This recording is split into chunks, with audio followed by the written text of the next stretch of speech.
ಇವತ್ತೊಂದು ಪ್ರೋಮೋ ಬಂದಿದೆ. ಈ ಪ್ರೋಮೋ ತುಂಬಾ ಕಾಮಿಡಿ ಆಗಿದೆ ಅಂತ ಅನ್ಬೋದು, ಅಥವಾ ಯಾಕೆ ನಮ್ಮ ರಕ್ಷಿ ಇಷ್ಟೊಂದು ಮಂಕ ಆಗ್ಬಿಟ್ರು ಹತ್ತತ್ರ ಬಂದಂಗೆ ಅಂತ ಅನ್ನಿಸ್ತಾ ಇದ್ದು. ಸುದೀಪ್ ಸರ್ ಎಲ್ಲೋ ಒಂದ್ಸಲ ಟಾರ್ಗೆಟ್ ಮಾಡಿ ಅವಳನ್ನ ಮಾನಸಿಕವಾಗಿ ಕುಗ್ಸೋ ಪ್ರಯತ್ನ ಮಾಡಿಬಿಟ್ರ ಅಂತ ಅನ್ಸುತ್ತೆ. ಯಾಕೆಂದರೆ ರಾಶಿಕನ್ ವಿಚಾರನ ಒಂದು ವೀಕೆಂಡ್ಸಲ್ಲಿ ತೆಗ್ದಿದ್ದೆ ಒಂಥರ ಒಂದು ಏನಿತ್ತು, ಒಂದು ಸ್ಪಾರ್ಕ್ ರೀತಿ ನಮ್ಮ ರಕ್ಷಿತಾ ಅಷ್ಟು ಆಕ್ಟಿವ್ ಆಗಿದ್ಲು. ಸ್ವಲ್ಪ ಡಲ್ ಆಗಿದ್ದಾಳೆ ಅಂತ ಅನ್ಸುತ್ತೆ. ಈ ಪ್ರಯತ್ನ ಮಾಡಬಾರ್ದಾಗಿತ್ತು ಕಿಚ್ಚ ಸರ್ ಅಂತ ಹೇಳ್ತೀನಿ. ಮಾಡಿದಿರೋ ತಪ್ಪಿಗೆ ಆ ಹುಡುಗಿಗೆ ಬೇಕಾಬಿಟ್ಟು ಬೈಯೋದು, ಚಿಕ್ಕಪ್ಪನ ದೊಡ್ಡಪ್ಪನ ಕತೆ ಹೇಳಿ ಪಾಪ ಸಿಕ್ಕಾಬಡ ಅವಮಾನ ಮಾಡಿದ್ರು. ಸೊ ಅವಮಾನ ಮಾಡೋದ್ರಿಂದ ನಿಜವಾಗ್ಲೂ ಕೂಡ ಒಂದು ಇದ್ದಿದ್ದಂಥ ಆ್ಯಕ್ಟಿವ್ನೆಸ್ಸು ಸಿಕ್ಕಾಪಟ್ಟೆ ಕಮ್ಮಿ ಆಗಿದೆ. ಮಾನಸಿಕವಾಗಿ ಕುಗ್ಗಿದ್ದಾರೆ ಅನ್ನೋದು ರಕ್ಷಿತಾ ಕಾಣಿಸ್ತಾ ಇದೆ. ಅಷ್ಟೊಂದು ಆಕ್ಟಿವ್ ಆಗಿ ಇಲ್ಲ, ಲೈವಲ್ಲೂ ನೋಡಿದೆ. ಸೊ ಅದನ್ನ ನಮ್ಮ ಗಿಲ್ಲಿ ಹೇಳ್ತಾ ಇದ್ದಾಳೆ, ನಿಂಗೆ ಏನಾಗೈತೆ, ನಿದ್ದೆ ಮಾಡ್ತಾ ಇದ್ದಾರಂತೆ. ನನಗೆ ಗಿಲ್ಲಿ ನಮ್ಮ ರಕ್ಷಿತಂಗೆ ಮಾತಾಡೋದಿರ್ಬೋದು, ಕಾಮಿಡಿಯಾಗಿ ಬೈಯೋದಿರ್ಬೋದು ಸಖತ್ ಇಷ್ಟ ಆಗುತ್ತಪ್ಪ. ಅವ್ರ ಫೇರ್ ಸಕ್ಕತ್ತಾಗಿದೆ ಅನ್ಸುತ್ತೆ ನನಗೆ. ಗಿಲ್ಲಿ ಸಿಕ್ಕಾಪಟ್ಟೆ ಬೈತಾ ಇದ್ದಾನೆ, ಯಾಕೆ ಮನಸ್ತಾ ಇದೆ ಮನ ಸ್ಪಾರ್ಕ್ ಅಂತ ಇಲ್ಲ ಅಂದ್ರೆ ಏನು ಇರಲ್ಲ ಮನೆ. ಈಗ ಎಲ್ಲಿ ಸ್ಪಾರ್ಕ್ ಕಾಣಿಸ್ತಾ ಇಲ್ಲ, ಬರ್ರಿ ಸ್ಪಾರ್ಕು. ರಕ್ಷಿತಾ ಇದ್ರೆ ಮನೆ ಸ್ಪಾರ್ಕ್ ಎಲ್ಲ ಬೂದಿಯಾಗಿ ಹೋಯ್ತಾ. ಹೌದು, ರಕ್ಷಿತಾ ಇದ್ರೇನೆ ಮನೆ ಸ್ಪಾರ್ಕ್ ಅಂತ ಅನ್ಸುತ್ತೆ. ಅಷ್ಟು ಮನೆ ತುಂಬ ಓಡಾಡಿಕೊಂಡು ಆ ಒಂದು ಎಲ್ಲ ಕಡೆ ಆಟ ಆಡ್ಕೊಂಡು, ಆ ಒಂದು ಡ್ಯಾನ್ಸ್ ಮಾಡಿಕೊಂಡು, ಆ ಒಂದು ಕಾಮಿಡಿ ಮಾಡಿಕೊಂಡು, ಅವಳದೇ ರೀತಿಲಿ ಮಾತಾಡಿಕೊಂಡು ತುಳು ಭಾಷೆನ ಸಿಕ್ಕಾಪಟ್ಟೆ ಎಂಟರ್ಟೈನ್ಮೆಂಟ್ ಮಾಡ್ತಾಳೆ.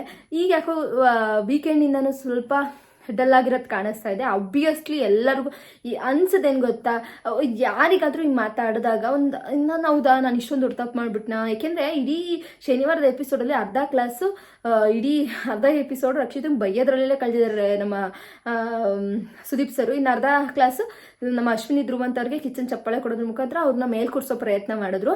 ಅದೇ ಇಲ್ಲಿ ಫಾಲ್ಟ್ ಆಗಿರೋದು ಅಂತ ಹೇಳ್ಬೋದು. ನಮಗಿಲ್ಲಿ ಆದರೂ ಕೂಡ ರಕ್ಷಿತನ ಮಲ್ಗಕ್ಕೆ ಬಿಡ್ತಾ ಇಲ್ಲ. ಅಲ್ಲಿ ಚಪಾಟಿಗೆ ಯಾವಾಗಲೂ ಇರ್ತಾನೆ ಗಿಲ್ಲಿ ಅನ್ನೋದಕ್ಕೆ ಇದೆ ಕಾರಣ. ಅದಕ್ಕೋಸ್ಕರ ಗಿಲ್ಲಿ ಅಂದರೆ ಬಹಳಷ್ಟು ಇಷ್ಟ ಆಗುತ್ತೆ ನಮ್ಮ ರಕ್ಷಿತಂಗೆ. ಒಂದು ಸಪೋರ್ಟಿವ್ ಆಗಿ, ಒಂದು ಬೈಯೋದ್ರ ಮುಖಾಂತರ, ಒಂದು ತಂಗಿ ಅನ್ನೋ ಒಂದು ಫ್ರೆಂಡು ಅಥವಾ ಒಂದು ತಂಗಿ ಅನ್ನೋದ್ರ ಮುಖಾಂತರನಾದ್ರೂ ಹಾಗಲ್ಲ ನೀನು ಯಾಕೆ ಮನಗ್ತದ್ಯಾ, ನಿನಗೆ ಹೊಡೆದ್ಬಿಡ್ತೀನಿ ನೋಡು ಅನ್ನೋ ಒಂದು ಮಂಡ್ಯ ಭಾಷೆನ ಮಾತಾಡಿಕೊಂಡು ನಮ್ಮ ಗಿಲ್ಲಿ ಸಿಕ್ಕಾಪಟ್ಟೆ ಫನ್ ಮಾಡ್ತಾ ಇದ್ದಾರೆ. ಜೊತೆ ಕಾವ್ಯನೋ ಯಾಕೆ ಮಲಗ್ತಾ ಇದೆಯಾ, ಬೊಬೋ ಸೌಂಡ್ ಕೇಳಬೇಕು ಅಂತ ಇಷ್ಟ, ನಿಮ್ಮನೆ ನಾಯಿ ಸೌಂಡು ಬೊಬೋ ಅಲ್ವಾ, ಸೊ ಆ ಸೌಂಡ್ ಬರಲಿ ಅಂತ ಕಾಯ್ತಾ ಇದೆಯಾ ನೀನು ಅಂತೆಲ್ಲ ಹೇಳ್ತಾ ಇದ್ದಾರೆ ಇಬ್ರು. ರಘುವಣ್ಣನು ಯಾಕೆ ಮಲಗ್ತಾ ಇದೆಯಾ ಅಂತ ಪ್ರಶ್ನೆ ಮಾಡ್ತಾ ಇದ್ದಾರೆ. ಸೊ ಬೇಗ ಆಕ್ಟಿವ್ ಆಗು, ನೇನು ಫಿನಾಲೆ ಹತ್ತಿರದಲ್ಲಿದೆ, 4-5 ದಿನಗಳಷ್ಟೇ ಬಾಕಿ ಇದೆ ಫಿನಾಲೆ. ರಕ್ಷಿತಾ ನಿನ್ನ ಜೊತೆ ಇಡೀ ಕರ್ನಾಟಕದ ಜನತೆ ಇದೆ, ಎದ್ರು ಬೇಡ, ಕುಗ್ಗು ಬೇಡ. ನಿನ್ನ ಪ್ರೀತಿಸುವಂತಹ ಸಾವಿರಾರು ಲಕ್ಷಾಂತರ ಜನ ಫ್ಯಾನ್ಸ್ಗಳಿದ್ದಾರೆ, ಹೊರಗಡೆ ಕಾಯ್ತಾ ಇದ್ದಾರೆ. ನೀನು ಮಾಡಿದ್ದು ತಪ್ಪು ಏನೂ ಇಲ್ಲ, ನೀನು ಎದ್ರದೇನೆ ಆಟ ಆಡಿ ಗೆದ್ದು ಬಾ ಮಗಳೇ ಅಂತ ಹೇಳ್ಬಿಟ್ಟು ಹೇಳೋರು ಸಾಕಷ್ಟು ಜನ ಇದ್ದಾರೆ. ಸೊ ನಾನು ಹೇಳೋದಷ್ಟೇ, ರಕ್ಷಿತಾ ನಿನ್ನ ಸಪೋರ್ಟ್ ರಕ್ಷಿತಾ ನಿನಗೆ ನನ್ನ ಸಪೋರ್ಟ್ ಯಾವಾಗಲೂ ಇರುತ್ತೆ. ಧೈರ್ಯದಿಂದ ಆಟ ಆಡು, ಎಲ್ಲೂ ಮಾನಸಿಕವಾಗಿ ಕುಗ್ಗುವಂಥ ಪ್ರಯತ್ನ ಮಾಡಬೇಡ. ನೀನು ಏನೂ ತಪ್ಪು ಮಾಡಿಲ್ಲ ಅಂತ ನಾನು ಈ ವಿಡಿಯೋ ಮುಖಾಂತರ ಹೇಳ್ತಾ ಇದ್ದೀನಿ. Rakshita all the best. ದಯವಿಟ್ಟು ವಿನ್ ಆಗ್ಬಾ, ಮಂಕ್ ಆಗಿರಬೇಡ, ನಿದ್ದೆ ಮಾಡಬೇಡ.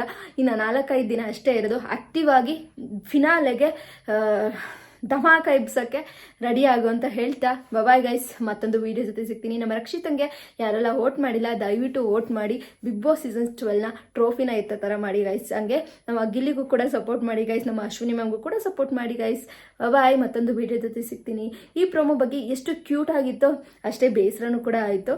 ಯಾಕೆ ಅಂತ ಅಂದರೆ ನಮ್ಮ ಗಿಲ್ಲಿ ಒಂದು ಕಡೆ ಕಾಮಿಡಿಯಾಗಿ ರಕ್ಷಿತನ ಬೈತಾ ಇದ್ರೆ, ನಮ್ಮ ರಕ್ಷಿತಾ ಸೊಡ್ಗಿಟ್ಟು ತಿರುಕೊಂಡು ಸ್ವಲ್ಪ ಕಾಮಿಡಿ ಅಂತ ಅನಿಸಿದ್ರೆ, ಎಲ್ಲೋ ಒಂದು ಕಡೆ ಅವಳು ನಿದ್ದೆ ಮಾಡ್ತಾ ಇದ್ದಾಳೆ ಅಂತಂದರೆ ಅವಳಿಗೆ ಮಾನಸಿಕವಾಗಿ ಎಲ್ಲೋ ಒಂದು ಕಡೆ ಮಂಕಾಗಿದ್ದಾಳೆ ಅಂದರೆ ಸ್ವಲ್ಪ ಮಾನಸಿಕವಾಗಿ ಕುಗ್ಗಿದ್ದಾಳೆ ಅಂತಲೂ ಕೂಡ ಸ್ವಲ್ಪ ಬೇಸರ ಆಯಿತು.